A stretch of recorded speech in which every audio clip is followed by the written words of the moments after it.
Like Malcolm X said, education is the passport to the future, for tomorrow belongs to those who prepare for it today. Namaste. I'm Nirvana Chaudhary, Vice Chair of Chaudhary Foundation and Chair for Molcell Foundation. I'm absolutely delighted to share my views, my experiences, and our journey into the field of education and the impact we've made in it through our foundation work. We know that the backbone for any economy is the education and the educated workforce that exists. And as a company, as a group based in a country that is emerging, it is our moral obligation and duty to ensuring that one of the major activities that we focus on is uplifting the sector of education. While our group today already has presence in close to 16 schools and almost 7,000 students are part of the CG Education Institutes, but what we go beyond that is what I would like to share with you. I really believe in the power of leveraging your infrastructure, your network, your team on the ground. And this is exactly what our group and our foundation has done. And through this, I'm sure a lot of companies, a lot of individuals all across the world, especially in emerging markets, are able to play a lead role in it. In Nepal, our population is very young, like in many emerging markets. We have a very young workforce and almost 50% of our population is below the age of 21. I would like to take an example of a devastating earthquake in 2015 in Nepal. While our foundation was busy constructing homes, in a period of 1 year we delivered and gave away almost 3,000 homes. But two very important projects for us at that time was building community schools. Because almost 3 million students in 30,000 schools, public schools, had no access to education. We knew that we had to build strong, big community schools which were earthquake resistant. And that's what we did in 1 year's period. But just building infrastructure is not necessary. Because we are already present in a for-profit education institutes and have a workforce of over 500 teachers, part of our education network, we requested them and created a program where, using the company's digital infrastructure, fiber optic backbone facility, we were able to connect our data centers, our data hubs to those schools in the most remote areas. In the community schools, we ran another program called Digital Classrooms. And we were able to create digital classrooms within the community schools. In remote areas, having access to internet, having projector, laptops, computers, servers, screen, education material, content was key. But then the real beauty came in having our teachers do an online program on the same curriculum, on the same education platform that other students all across the country were learning, to children at that time who had no access to schools at all because the schools were destroyed, because the children did not have any school to go to. So this really gave us an idea of focusing and doing a lot more in the field of education. In the past, we had been providing a lot of scholarships to students all across Nepal and giving them a platform to go to various universities and colleges globally. This is our duty, this is our moral obligation, because we understand that education is the backbone to our economy. It is the youth and the children and the young population who are going to be taking our country to the next level. Digital programs, digital classrooms program, community school program, an online teacher training program, as well as an online teaching program. Then we got to the idea of coming up with different kind of tools as well as equipments which we were able to provide to those students at low cost. If you want to make a long-lasting difference, you have to make sure that every project, every initiative that you do is sustainable. We collaborated with some world-renowned companies and came up with some very low-cost tablets and electronic devices. Because our company was already into consumer durables and electronic products, we were able to do that. Because our company was into education, we were able to do that. We also had, as one of our entities, a very prominent English language learning school in the UK. We even requested the faculty and the courses for the content to be provided in emerging markets. The content, the faculty, all exists. And in today's day of digitization, if you're able to create the content and the facilities and the infrastructure that you have, you're able to get to even to the remotest parts of any country, especially in ours, where the population is spread across all over the geography. Today in Nepal, like in other emerging countries, there's a huge number of youths leaving the country every day for going to jobs outside. In Nepal, we have close to 1,500 youths leaving the country every day, going especially to the Middle East, going especially to Southeast Asia and countries like Malaysia, Korea, Japan, because they feel that there's not enough job that is created.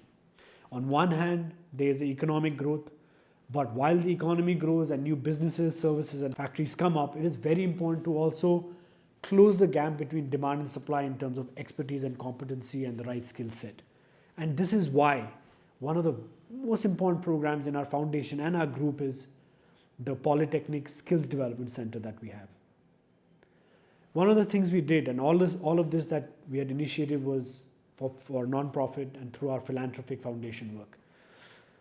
We realized that if someone was going to Middle East and was going for a particular role for plumbing, for example, and they did not have the adequate experiences to have matched in the job requirement over there, we made sure that we gave them the necessary skill set in our Skills Polytechnic, Skills Institute. And with that, with the right certification and training, they were able to go to those various jobs that they were going abroad with and immediately escalate their entire career and get much more in terms of the value for work. And today, in a country like Nepal, where 28% of our GDP survives on the money remittance that comes in, I mean, we salute and we really owe this to the people, to the migrant workers, to the youth who have left the country and are going overseas working, because it is because of them that are still keeping our economy afloat and growing. Skills, the education they've got has got them the jobs that they're currently in. So this is a clear example of how investing in, how creating an ecosystem, right ecosystem in education can help the economy in the long run. Today, we hear of a lot of youth, young people getting into drugs, getting into various different unproductive activities. With the right education and the right skill set, we are able to get them to the right journey. We are able to get them to the right path. And if a particular organization or a company is able to even make a difference to one, we should definitely do it, because making a difference to that one child or that one student or that one youth will have lasting impressions for hundreds and thousands of other children, because that's how the generation shift is also happening. The way the Gen X, Gen Y, the millennials think is very different. The use of technology, phenomenal. The sheer growth and development of education is also sometimes not enough. That is why another initiative that we've done is in the field of stunting, malnutrition. We have launched a program where we realize that in the Sustainable Development Goals agenda, the rate at which stunting was happening was a very, very challenging aspect in our country. That is why we came up with currently used FMCG products and other natural products and worked on a way of fortifying those products, which we would target to women who were pregnant, and because they did not get adequate source of energy, the children that were born were not fully developed. That led to a massive number of children that were being born, which should tomorrow become the future of our country, which should have a long-lasting impact on the overall growth. So we went really back and wanted to address issues right at the beginning. And that is why I feel even addressing issues like stunting through nutrition, addressing malnutrition, through leveraging the FMCG products and educating the people of eating healthy, all of that, eating healthy and awareness of healthy food is also a very, very important aspect of the larger educated population in your country. Because of our focus in education in Moldova, we're absolutely delighted that we've continued our focus in the field of education and have launched some really interesting programs like Internet Without Worries. As we know today, there's a huge population who are engaged in online gaming, to even studies, to using the tools of digital connectivity. But we'll have to make sure that this is all done responsibly. We have to all make sure that we do this in limits. We have to make sure that we do not forget what's beyond our digital medium that we go through.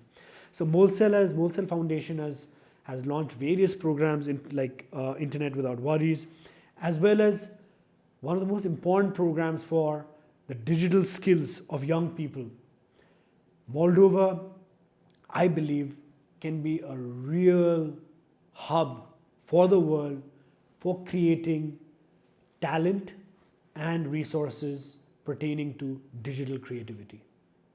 I've seen and I've met with some very, very talented people who've got phenomenal experience as well as expertise.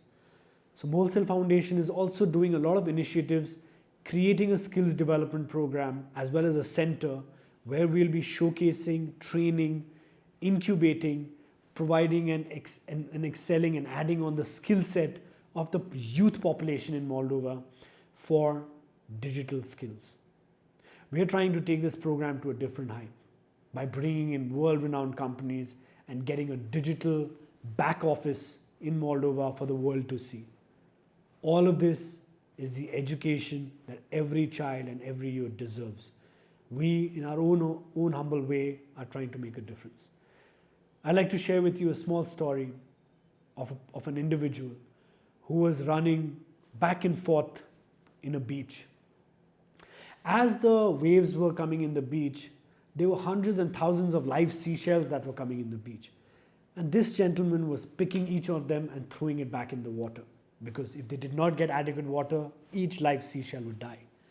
A philosopher at a distance was looking, and he went up to him and said, "What are you doing? There are hundreds and thousands of live seashells here. What difference will it make?" This gentleman picked up one live seashell and said, "It's going to make a difference to this one."